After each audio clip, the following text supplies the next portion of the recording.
Setelah melewati rangkaian drama berjilid, akhirnya Ferdy Sambo divonis pada hari ini Senin 13 Februari 2023 di Pengadilan Negeri Jakarta Selatan. Ferdy Sambo diketahui melakukan skenario palsu terhadap kematian almarhum Brigadir Joshua Huta Barat pada 7 Juli lalu di rumah dinasnya di Duren 3. Awalnya Brigadir Joshua dilaporkan tewas akibat baku tembak antar anggota, melibatkan Bayangkara Polri, Richard Eliezer atau dikenal Baradae. Namun aksi tembak-menembak itu terpatahkan setelah keluarga Joshua menemukan banyaknya kejanggalan terkait kondisi tubuh almarhum. Hal itu pun memicu tanda tanya publik, ditambah adanya larangan untuk membuka peti jenazah, melakukan ritual adat, serta upacara pemakaman yang tidak boleh dilakukan secara kedinasan. Tim khusus Polri pun bergerak cepat setelah terus didesak publik untuk mengungkapkan kasus ini secara terang benderang. Akhirnya, kejadian sesungguhnya pun terungkap. Yang terjadi adalah Barada Eliezer diperintahkan Ferdy Sambo untuk menembak Brigadir Joshua Huta Barat menggunakan senjata berjenis Glock 17.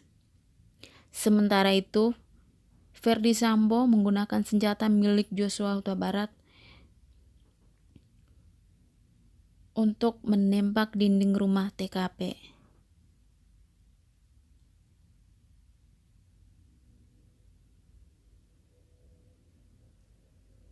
Atas peristiwa ini, Ferdy Sambo dilaporkan ke Bareskrim Polri oleh keluarga Joshua pada 18 Juli 2022.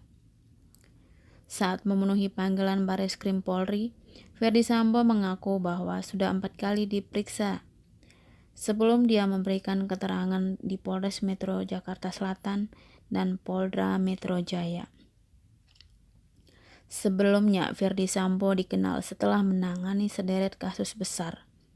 Di antaranya, bom Sarina Tamrin pada 2016, kasus sianida yang menimpa Wayan Mirna Salihin di Bali, hingga surat palsu Joko Chandra 2018. Namun kali ini ia sendiri yang harus menjalani pemeriksaan hingga sidang kode etik Polri atau KKEP. Ferdy Sambo diduga merencanakan pembunuhan, bahkan istrinya juga ditetapkan sebagai tersangka. Kejanggalan tewasnya Brigadir Joshua di rumah dinas Ferdy Sambo berujung pada desakan sejumlah pihak untuk menonaktifkan Irjen Pol tersebut.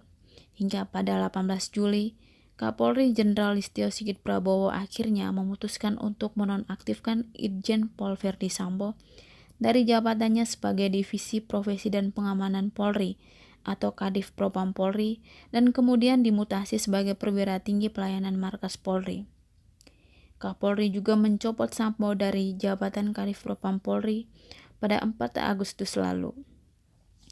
Tak sampai di situ, tim khusus Polri mengungkap dan membawa Sambo ke Makobrimob untuk menjalani pemeriksaan terkait dugaan pelanggaran kode etik pada 6 Agustus.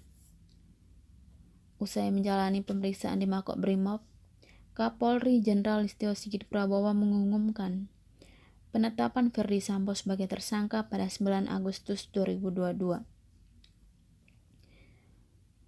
Penetapan tersangka itu menyusul Barada Eliezer, Bribka Rizky Rizal dan Kuat Ma'ruf yang sudah terlebih dahulu menjadi tersangka. Setelah itu, Putri Chandrawati juga menyusul Sambo. Atas peristiwa tersebut, mereka dijerat pasal 340, subsidiar 338, junto pasal 55, junto pasal 56 KUHP, dengan ancaman hukuman maksimal hukuman mati.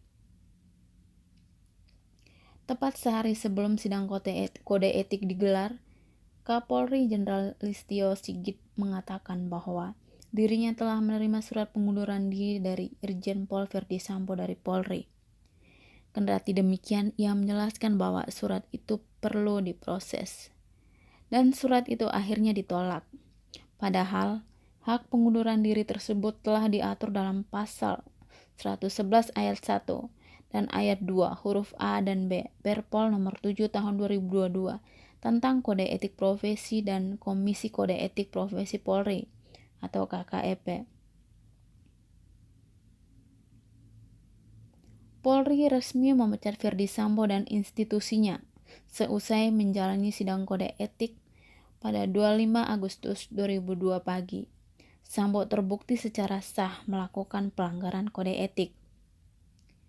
Dalam sidang yang dilakukan secara tertutup dan menghadirkan 15 saksi itu, pimpinan sidang Komjen Ahmad Doviri memutuskan memberhentikan Sambo secara tidak terhormat. Tak tinggal diam, Sambo pun mengajukan banding. Mantan Kadif Propam itu menggugat Presiden Joko Widodo dan Kapolri Listio Sigit Prabowo ke Pengadilan Tata Usaha Negara. Terdakwa kasus pembunuhan berencana dan kasus perintangan penyidikan terkait tewasnya Brigadir Joshua itu merasa dirugikan telah diberhentikan secara tidak terhormat dari kepolisian karena ia merasa cakap dalam melaksanakan tugas sebagai anggota Polri. Hal itu terbukti dengan telah diterimanya 11 tanda kehormatan dari pimpinan Polri.